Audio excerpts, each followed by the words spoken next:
జగిత్యాల జిల్లా మెట్పల్లి పట్టణంలో కుక్కకి బారసాల చేశారు. తాము ముద్దుగా పెంచుకుంటున్న కుక్కకు 4 పిల్లలు జన్మించడంతో దాని యజమానులు ఘనంగా బారసాల చేశారు.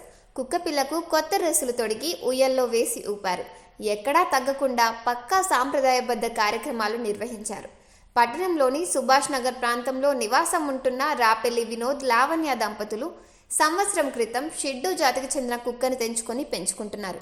ఇటీవల ఆ శునకం 4 పిల్లలకు జన్మనిచ్చింది. దీంతో ఆనందపడిన దంపతులు వాటికి బారసాల వేడుక నిర్వహించారు. చుట్టుపక్కల వారిని, బంధువులను పిలిచి మరీ కార్యక్రమాన్ని నిర్వహించారు. ఈ వీడియో సోషల్ మీడియాలో వైరల్గా మారింది.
కొట్రు